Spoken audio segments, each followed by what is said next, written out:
건강한 노년 생활에 있어 균형 잡힌 영양 섭취는 무엇보다 중요합니다. 흔히 완전 식품으로 알려진 계란 역시 많은 분들이 즐겨 드시는 식재료입니다만 연령과 건강 상태에 따라 섭취 방법에 주의를 기울여야 하는 경우가 있습니다. 오늘은 어르신들의 건강과 관련하여 계란을 어떻게 섭취하는 것이 바람직한지에 대해 자세히 말씀드리고자 합니다. 노년기 신체 변화와 계란 섭취의 주의점. 나이가 들면서 우리 몸에는 다양한 생리적 변화가 나타납니다. 이러한 변화는 젊었을 때와 달리 특정 음식의 소화와 흡수에 영향을 미칠 수 있습니다. 소화 기능 저하. 노년기에는 위산과 소화 효소의 분비가 점차 감소하는 경향이 있습니다. 젊은 시절에는 쉽게 소화되던 음식도 더부룩함을 유발하거나 소화 시간이 길어질 수 있습니다. 특히 단백질과 지방이 함유된 계란은 소화 과정에 부담을 줄 수 있습니다. 면역력 변화. 면역 체계는 나이가 들면서 약해지기 쉽습니다. 이로 인해 식중독균. 예를 들어 살모넬라균에 대한 저항력이 떨어질 수 있어 식품의 위생적인 관리와 충분한 가열 조리가 더욱 중요해집니다. 만성질환 및 약물 복용. 많은 어르신들이 고혈압, 당뇨, 고지혈증 등 만성질환으로 인해 다양한 약물을 복용하고 계십니다. 특정 약물은 식품 성분과 상호작용하여 약효에 영향을 미치거나 부작용을 유발할 수 있으므로 계란과 같은 특정 식품 섭취 시 주의가 필요합니다. 장내 환경 변화. 장내 유익균의 수가 줄어들고 유해균의 비율이 높아질 수 있습니다. 이는 전반적인 소화 흡수율 저하 및 영양 불균형으로 이어질 수 있습니다. 이러한 변화를 고려하지 않고 과거의 방식대로 계란을 섭취할 경우 예상치 못한 건강 문제를 겪을 수 있습니다. 어르신에게 부담될 수 있는 계란 섭취 습관과 실제 사례. 오랜 임상 경험과 연구를 통해 어르신들이 계란을 섭취할 때 특히 주의해야 할 몇 가지 습관을 확인했습니다. 첫째, 익히지 않은 날계란 섭취입니다. 경기도 성남시에 거주하시는 82세 이민준 어르신은 수십 년간 아침마다 날계란을 드시는 습관이 있었습니다. 기력 회복에 좋다는 주변의 말을 믿으셨다고 합니다. 그러나 얼마 전 갑작스러운 고열과 복통으로 응급실을 찾으셨고 살모넬라균에 의한 폐혈증 진단을 받았습니다. 다행히 집중치료 후 회복하셨지만 면역력이 저하된 어르신에게 날계란은 심각한 감염의 원인이 될 수 있음을 보여주는 사례입니다. 날계란에는 살모넬라균 감염 위험 외에도 트립신 억제 물질이 있어 단백질 소화를 방해할 수 있습니다. 둘째, 공복에 계란 흰자만 과도하게 섭취하는 것입니다. 콜레스테롤을 걱정하여 노른자는 피하고 흰자만 드시는 경우가 있습니다. 서울에 사시는 79세 서윤아 어르신은 매일 아침 공복에 계란 흰자 2개를 드셨습니다. 3개월 후부터 손발 저림과 피부 건조, 무기력감을 호소하셨는데 검사 결과 비오틴 결핍이 원인이었습니다. 계란 흰자에 함유된 아비딘이라는 성분은 보틴 흡수를 방해하는데 공복에 흰자만 다량 섭취할 경우 이러한 위험이 커질 수 있습니다. 셋째, 특정 약물과 함께 계란을 섭취하는 것입니다. 86세 강태현 어르신은 혈액응고 방지제인 와파린을 복용 중이셨습니다. 약 복용 직후 아침 식사로 계란 프라이를 즐겨 드셨는데 어느 날 갑작스러운 어지럼증과 함께 가벼운 뇌출혈 증상으로 입원하셨습니다. 계란이 와파린의 약효에 영향을 미쳐 혈액이 과도하게 묽어진 것이 원인 중 하나로 지목되었습니다. 스타틴 계열의 고지혈증 약이나 일부 항생제 또한 계란과 상호작용할 수 있으므로 약물 복용 시에는 반드시 전문가와 상담하여 식품 섭취에 주의를 기울여야 합니다. 넷째, 아침 공복 또는 이른 시간에 계란을 집중적으로 섭취하는 것입니다. 우리 몸의 코르티솔 수치는 아침에 가장 높습니다.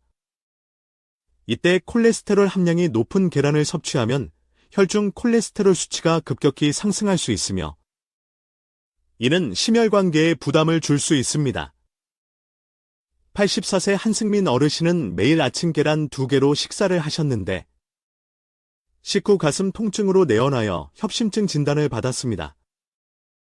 물론 다른 복합적인 요인이 있겠지만 아침 시간에 계란 섭취가 증상을 악화시킨 한 요인이 되었을 가능성이 있습니다. 섭제.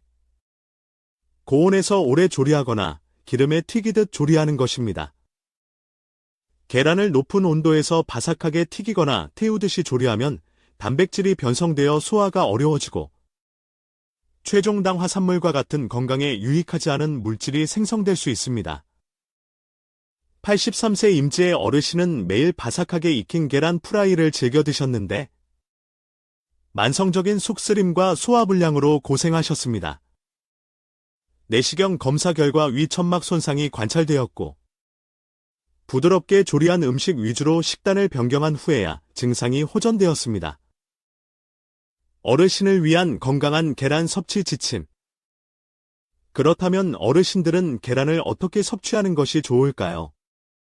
다음은 제가 권장하는 몇 가지 지침입니다. 섭취 시간. 가급적 소화 기능이 활발한 낮 시간. 예를 들어 점심 식사나 오후 간식으로 드시는 것이 좋습니다. 아침 공복보다는 다른 음식과 함께 섭취하는 것이 부담을 줄일 수 있습니다. 조리 방법. 날계란이나 반숙보다는 완전히 익혀 드시는 것이 안전합니다. 삶거나 찌거나 약한 불에 부드럽게 스크램블하는 방식이 좋습니다. 프라이를 할 경우 기름을 적게 사용하고 타지 않도록 주의하며 과도하게 바삭하게 익히지 않는 것이 중요합니다. 균형 잡힌 식단. 계란만 단독으로 섭취하기보다는 채소, 통곡물, 밥, 빵 등과 함께 드시는 것이 좋습니다. 채소의 섬유질은 콜레스테롤 흡수를 일부 조절하고 탄수화물은 에너지원으로 활용되어 단백질이 체내에서 효율적으로 사용되도록 돕습니다. 프로틴 흡수 측면에서도 균형 잡힌 식사는 중요합니다. 약물과의 간격. 만약 특정 약물을 복용 중이라면 계란 섭취 전후로 최소 2시간, 와파린과 같은 민감한 약물의 경우 4시간 이상의 간격을 두는 것이 안전할 수 있습니다. 이는 담당 의사 또는 약사와 반드시 상의해야 할 부분입니다. 계란 보관. 계란은 씻지 않은 상태로 뾰족한 부분이 아래로 향하도록 하여 냉장고 안쪽에 보관하는 것이 신선도를 유지하고 세균 번식을 막는 데 도움이 됩니다. 냉장고 문 쪽은 온도 변화가 잦아 적합하지 않습니다.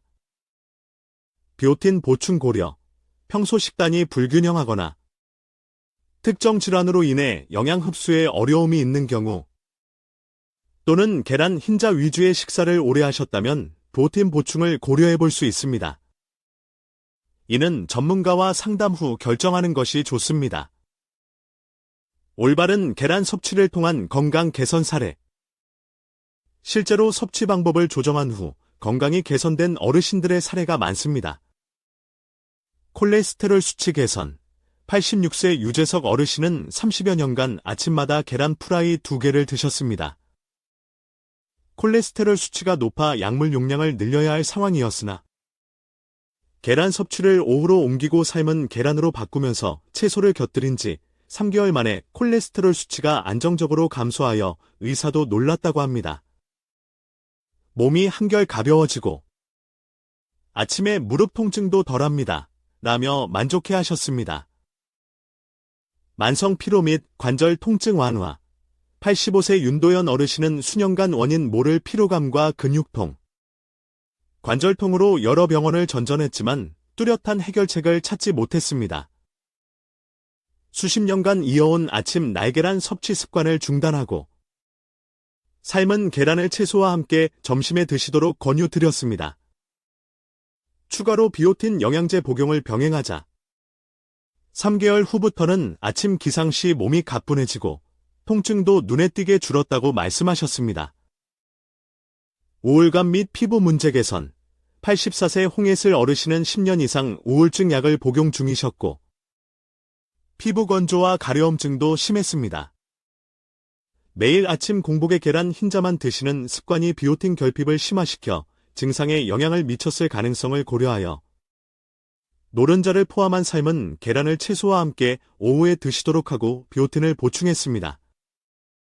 2달 후 어르신은 기분도 한결 밝아지고 밤에 가려움 때문에 깨는 일이 줄었어요. 이제는 동네 노인정에도 나가 친구들과 어울립니다. 라며 삶의 질이 향상되었음을 전해주셨습니다. 결론 및 당부. 계란은 훌륭한 영양 공급원이지만 어르신들의 경우 신체 변화와 건강 상태를 고려하여 지혜롭게 섭취하는 것이 중요합니다. 젊었을 때와 똑같은 방식으로 드시는 것이 오히려 건강에 부담을 줄 수 있다는 점을 기억해 주시기 바랍니다. 오늘 말씀드린 내용이 모든 분들에게 일괄적으로 적용되는 절대적인 기준은 아닙니다. 개인의 건강 상태, 복용 중인 약물, 기저 질환 등에 따라 적절한 식단은 달라질 수 있습니다. 따라서 평소 드시는 음식이나 건강기능식품에 대해 궁금한 점이 있다면 반드시 주치의 또는 영양 전문가와 상담하여 개인에게 맞는 조언을 구하시길 바랍니다.